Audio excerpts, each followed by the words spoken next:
Really yet. Okay, so my talk is called Maintaining Privacy in a Surveillance State, TOR. So I'm Dan, or AltF4, and let's go and get into it. So the first thing that, before I actually want to talk about TOR, I want to talk about why you might want to use TOR. Like, what is this really all about? Why did we even bother building this thing? And I think that's, in a way, much more interesting even than like exactly how the TOR project works, how the software works, how the network works, which we will get into a little bit afterward. So I probably don't need to tell you guys about current events, right? Again, it's like spying. Not quite this guy yet, but we're getting there. And so a lot of all these things are really interrelated. So like WikiLeaks on here, you might think might not be directly related, but it really is. And so we're going to be talking about privacy. Like really what the TOR project is all about is privacy. So this is a quick slide in defense of privacy. So what exactly are we talking about when we talk about privacy? So privacy is defined by an RFC, because we're nerds, things are defined in RFCs. As ratified in RFC 2828, privacy, and this is the only time I'm going to read something verbatim from the slide. Privacy is the right of an entity, normally a person, acting in its own behalf to determine the degree to which it will interact with its environment, including the degree to which the entity is willing to share information about itself or with others. So what I really want to emphasize on here is that privacy is a right? Privacy is not secrecy. Privacy is not confidentiality.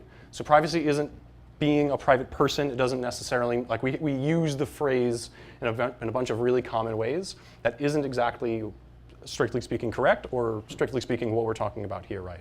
So privacy is your right as a human being to decide who you want to be to other people. Privacy is your right as a human being to determine who you are to everybody else, right? What you want to disclose. So if you don't have the ability or the right to disclose what information you are, or what information you're disclosing to other people, or if you're being surveilled at all times, then you don't have privacy. So back up a little bit and talk about a story. So there was a philosopher by the name of Jeremy Bentham who created this thing you may have heard of called the Panopticon. This is like an artist's rendering of it. So this is a prison. A very unique thing about the prison is that it's got this central kind of spire thing to it where the guards sit and all of the prisoners sit around the outside. And what's very unique about the prison is that it is the complete loss of privacy for all the inmates in the prison.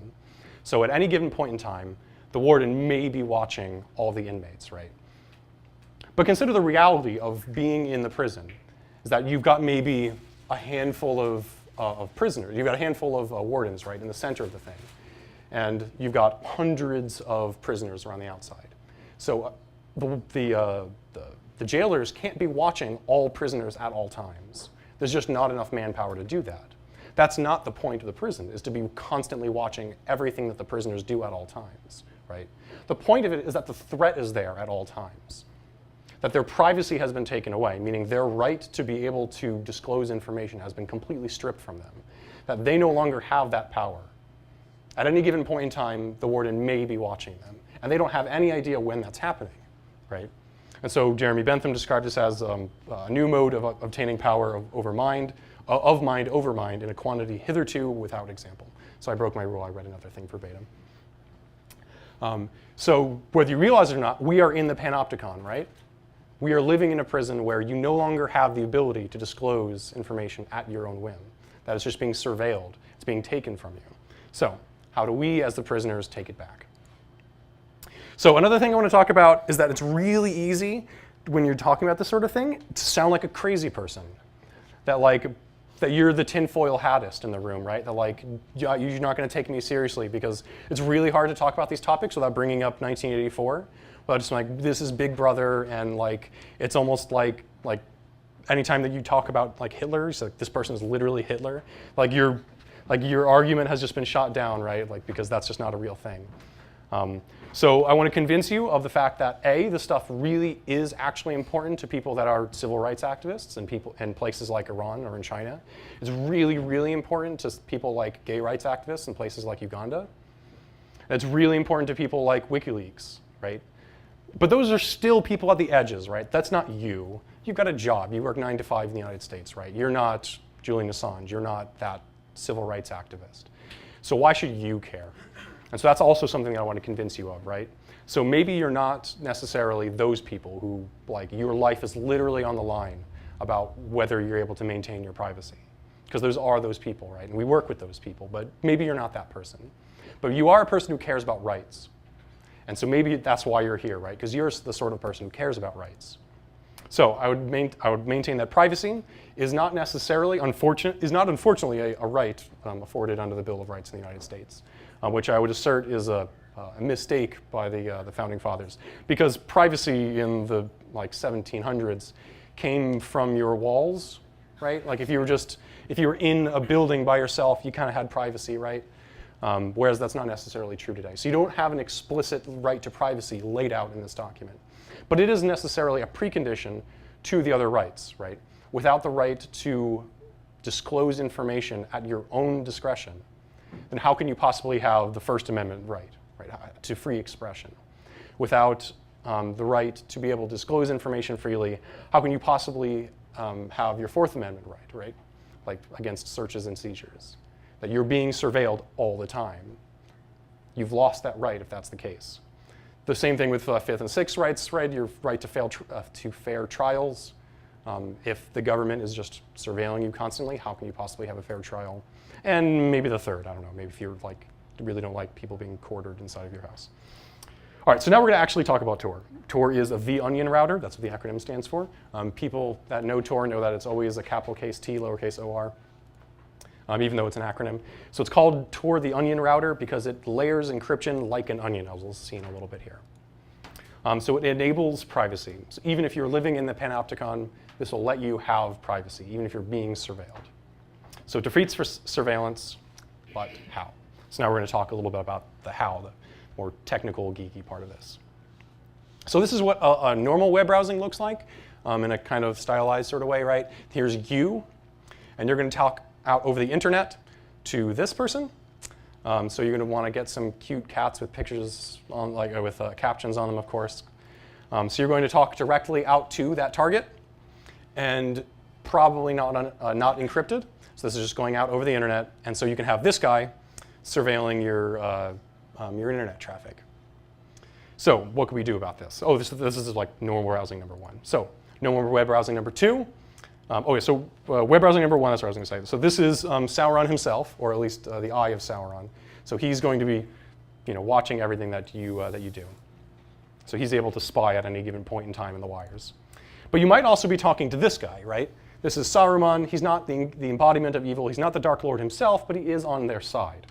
So you might be talking to, say, Microsoft, who isn't themselves the embodiment of evil, but they do work with the embodiment of evil. And they do share information with the embodiment of evil.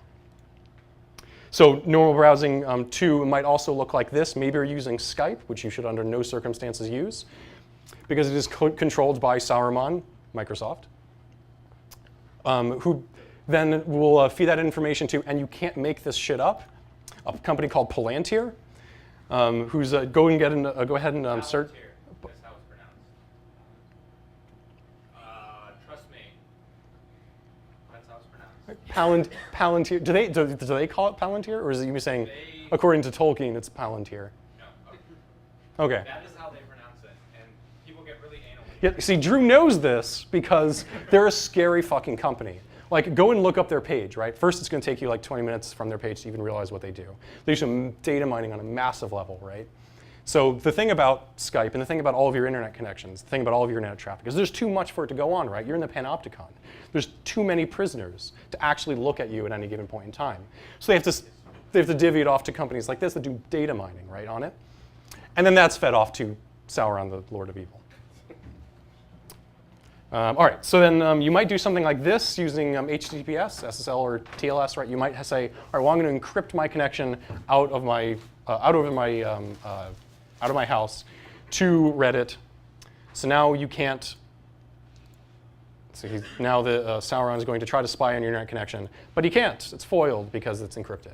All right, so we're going to have plenty of talks, or maybe we already had talks, of course, about exactly how this encryption works and stuff like that. So we're not going to get into this necessarily.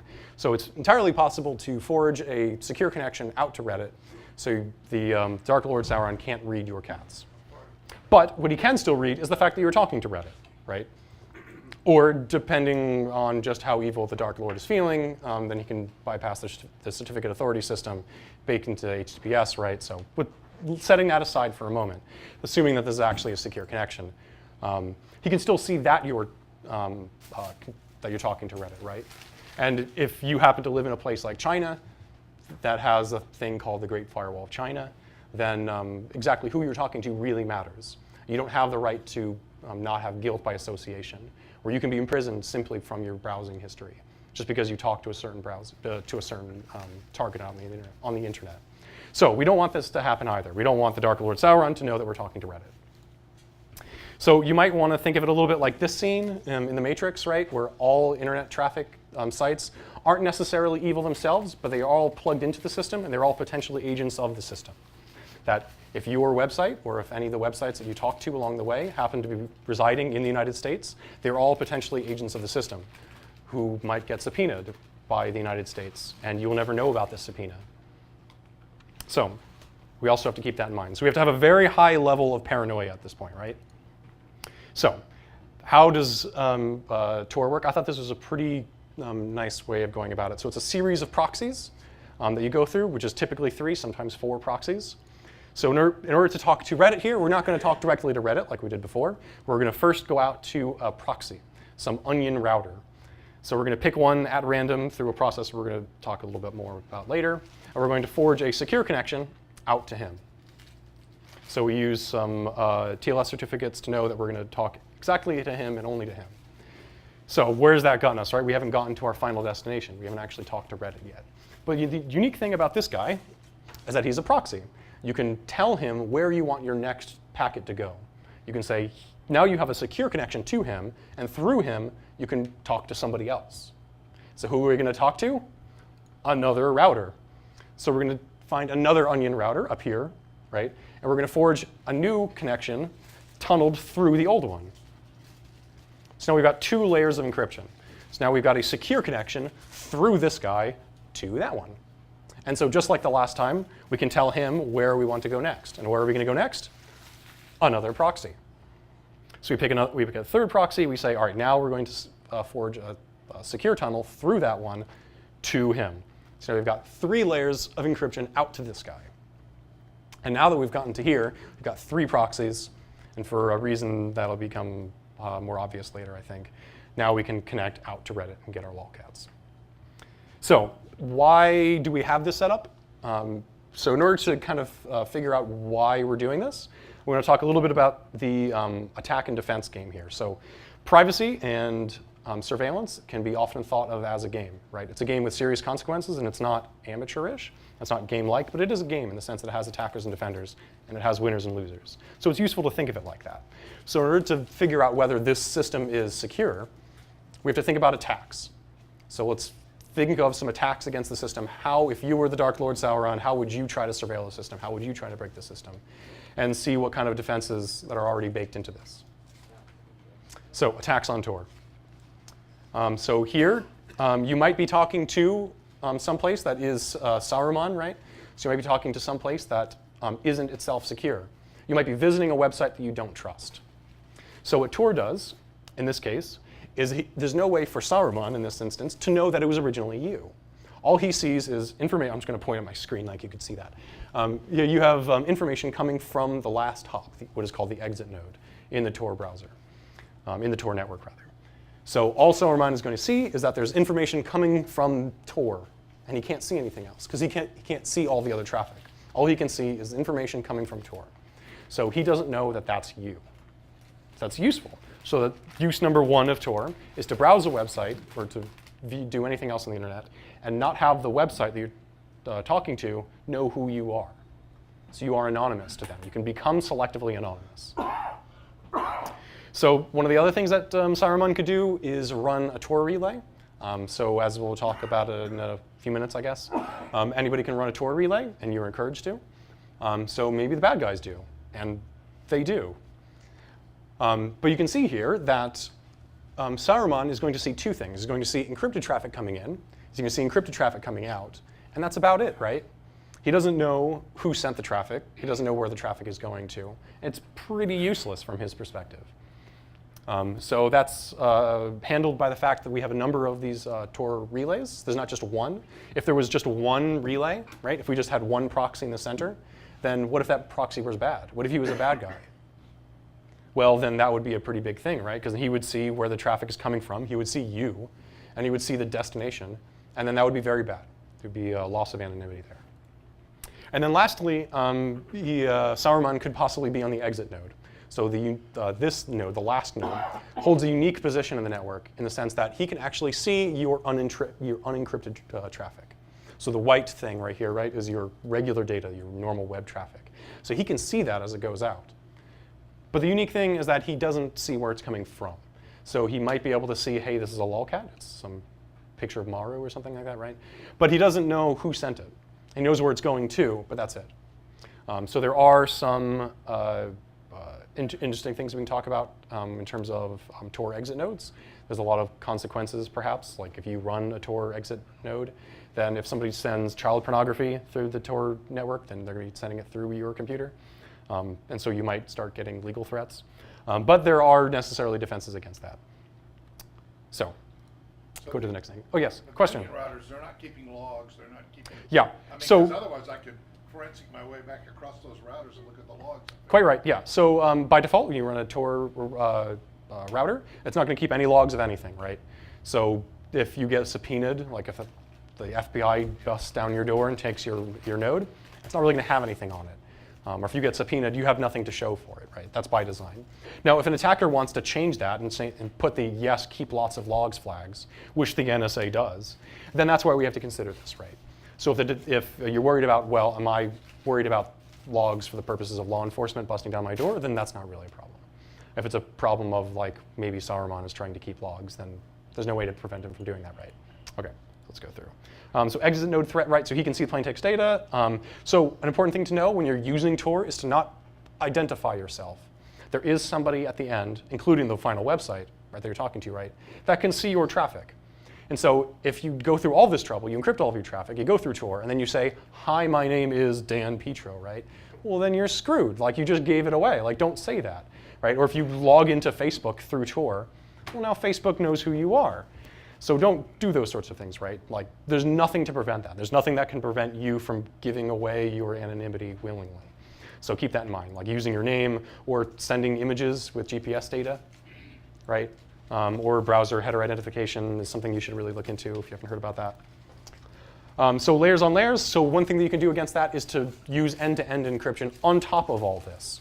So in addition to Tor, if you're visiting a website using HTTPS, then you'll have an additional layer of security on top of this. That way even Sauermann at the end can't read your final data, excluding like totally undermining the certificate authority system in HTTPS.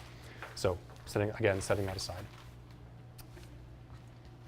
So how are these Tor relays? What are these Tor relays? Who are they? What are they? So it's a community. They're you. They're like actually people that just run these Tor relays. It's a piece of software you can download from the torproject.org. You just run it on your computer. It's a way of donating your bandwidth to the cause of free speech. And so you can set them to be configurable however you want. You can say, I want to use exactly this much bandwidth. That way I don't have overages. Or you can set the quality of service down so it doesn't bother your internet usage when you're using it. Completely configurable. It's awesome. So how do you actually choose what nodes to use, right? So the important thing is we don't want to have the evil band. We don't want to have Sauermann control all of our control all the Tor nodes along the way, right? So what we do is we pick 3 nodes at random from the list. So there's a big long list of Tor nodes, right? We pick 3 of them at random. And the reason we have to make sure that we do it at random is because you don't want to just pick the best ones, is because the NSA is probably running the best ones.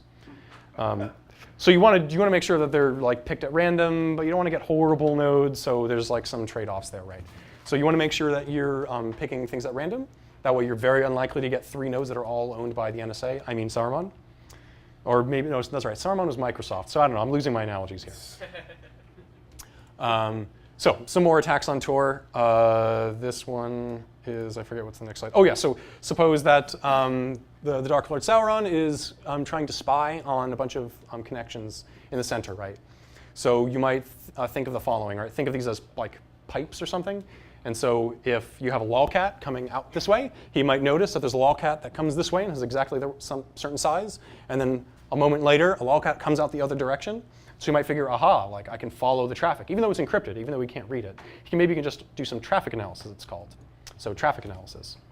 So you might find, so you might be trying to inspect this node. So maybe he owns that node, right? Maybe he's running the node, or maybe he's just looking at the traffic coming like from it. So even though he might not be able to own this node, he is able to own the wires that the node is going through, right? So he is going to own the ISP or something like that. So he's able to spy on all the traffic that's going across here. So Tor does a few things to try to prevent this sort of attack. So one of them being that, so here's your cat that's going across the tubes, right? I have a minimum of at least one lolcat per slide. This is like my rule about presentations. This is my lolcat. It's Mario, by the way. So you imagine Mario going across this Tor relay. So how do we prevent the Dark Lord Sauron from noticing that like Mario is going from one end to the other, and thus identifying that it came from a different Tor relay on the other side, and thus be able to follow it the whole way back to you? So A, there's the fact that you're not the only one using that Tor relay. So we've got lots of other connections that are all going through that node, right? You've got hundreds of connections that are all sending traffic, blasting it through, all of, as what's very interesting to note, the same size. So Tor will cap all connections at, I think it's 1,024 bytes. So they refer to them as a cell. All cells are of exactly the one fixed length. So there's no way to know what something is on the basis of size alone. So if you have a very large image or something like that, just chopped up into 1,024 byte cells. So it makes traffic analysis a lot harder. There are some theoretical attacks, maybe if you've got a really unused Tor node, but in practice, it works really well.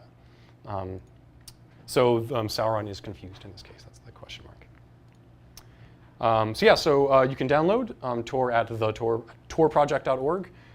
So yeah, they have bundles for all major operating systems. They say that they want to try to make it easy to use, but not any easier. So it's like really simple. You just download this thing that's got Firefox, and it's just like a browser and Tor all kind of packaged up into one. Hit the go button, and you've got a browser that pops up that's completely anonymous. And you can choose to use that as you wish. Can interject? We actually have a node over there, or a laptop over there that's set up with that too. So if you guys haven't had a chance to play with it, see how easy it is. And Yeah. that's to use Tor. That software doesn't make your machine a Tor. That's correct. Yeah, those are two completely separate things. If you want to use the Tor network, right, if you just want to browse the internet with privacy, with anonymity, then you can do that just by downloading the browser bundle. And then being a relay, like donating your bandwidth, is a separate thing. I think that there are options through the same bundle, if I remember correctly, that are like really easy to use, and there's 1,000 tutorials on that on the internet. Or maybe that'd be a decent talk. That'd be for a separate thing, right? And there are some advanced features that I didn't get a chance to talk to about here. Things like hidden services. So there's a way of like running a server out on the Tor network and having it so that nobody can know physically where that server is at. So I can be running a web server, right? Serving a web page that might be, say, illegal in my country, or for whatever reason looked down upon in my country, or for whatever reason would be causing harm to me, that I want it to be anonymous, and you can do that. And so you can be running a server, having it serve content, and have it have no way for anybody to know where that server is, where that service is being run from. And there's also things like Proxy, which is the horrible name, but I love it. So that's built into Tor relays that can make traffic look like other forms of traffic to traffic analysis. So when I was talking about traffic analysis, you can do some like cool machine learning techniques to like figure out, even through the encryption, what kind of traffic it looks like. So like web traffic might look very different than like a file transfer, right? So like web traffic is gonna have like a whole bunch of traffic all at once and then stop because you're now reading the page. And then a couple minutes later, you're gonna download a new page. It's gonna be all in one direction, very sporadic, with lots of downtime. Whereas like downloading a file is all gonna be one direction, high packets, regular intervals, right? So it's gonna look different. You might be able to just look at the encrypted traffic and tell the difference between the two. So Proxy is this cool project that can take your traffic and make it all look the same, so it just looks like this bland thing. So that you can't even tell through traffic analysis what kind of traffic is going over the pipes. And that is, I forget whether that's default or not yet, but there's some really cool research that was done with Tor on that. And then I think that's it. And I'll do questions, I think, in the room, like we said, so that's it. Yeah. We've also got 5 if you want to do a couple real quick. Okay, yeah, we got a couple minutes in. Jeremy said we have 5 minutes, so we can do questions then. So what are the legal implications of being a Tor relay? Yeah, so in the United States, what are the legal implications of being a Tor relay in the United States? So in the United States, one of the few things that came out of the DMCA, the Digital Millennium Copyright Act, was that there are strict legal protections for service providers. So if you're just a service provider, like an ISP, and you're not actually doing anything, you're just relaying information, then you have strict legal protections for that, right? So like say somebody does something out like illegal over the internet. Like you go at home and you hack somebody's computer, right? You do something illegal over it. Well, Cox Communications or Quest Communications, right? That company, they're not liable for that. They're just a service provider. They just ferried the data across the network, right? So they realistically and reasonably didn't want to have legal liability for the things that people were doing on the network, right? And so you have those same legal protections under Tor. So You are just a home user, not an ISP, though. yeah. Well, a service provider in that context isn't an ISP like Cox or Quest. It's anybody who provides a service. That also means like websites. So if you're a user-generated content website, then you're not necessarily responsible for the content on that site, right? And so, I'm no lawyer, just disclaimer, but yeah, the EFF has an entire page, if you go to the EFF.org, about like those sorts of things, about how like even if you're a Tor exit relay, you might get legal threats, but like under the DMCA, you have that protection. Yeah. How did they end up catching those guys that were using Silk Road with Bitcoin? How did they end up catching them? I'm not. The question was, how do they catch those guys that use Silk Road with Silk Road with Bitcoin? Yeah, the people that were receiving the goods from Silk Road, somehow they didn't find out where the I think it was the JavaScript. Yeah, that might have been. Yeah, so some time ago, maybe a couple months ago, I think it was, there was a pretty widely publicized vulnerability. It was a JavaScript vulnerability in the Tor browser bundle that was very quickly fixed. And if you're using Tor and you haven't in the last few months updated your browser, you really should. And so that was a pretty targeted attack, I think, against those people. I forget exactly who it was. I just didn't know how they figured out where it was going, I guess. Is it the end tube, like you said, that perhaps the unencrypted? Yeah, so I think that, I forget exactly how that vulnerability went, but yeah, it was a way of like injecting JavaScript, or the way that the browser was handling JavaScript, such that you could have remote code execution on the person's computer. And then from that point, you can identify them. And so those sorts of vulnerabilities are really hard to protect against, other than just normal software security stuff. So I think that answered that. Any other questions? What if a lot of computers are compromised on the Tor network? So the question was, what if a lot of computers are compromised on the Tor network? Yeah. And say, like, only Yeah, so 60% of the nodes. right, so that's why you want to do that like picking pretty accurately, or pretty randomly, so that like you tend to not get NSA nodes for all 3 nodes, like in the center. If that happens, then yeah. I think the Tor people would say that the Tor network has never been meant to be a perfect anonymity system. It's meant to be a practical one. There are really, actually, one of the things I've been sort of kind of messing around with is a what's called an unconditional privacy network, which is the Dining Cryptographers Network. So it's like cryptographically secure. It's unconditionally secure. We can say like mathematically nobody can know who you ever are, but those things are just not like usable for a variety of reasons. Like the Tor network is a practical anonymity system, where in practice it works. Like in order to break it, you'd have to go through a lot to really try to do that, and for perhaps minimal gain too. So what can you do? You can run a Tor relay yourself, right? So like if a single Tor relay out of the 3 are good, then you're set. So you can help that. You can help the Tor ecosystem by running a relay yourself.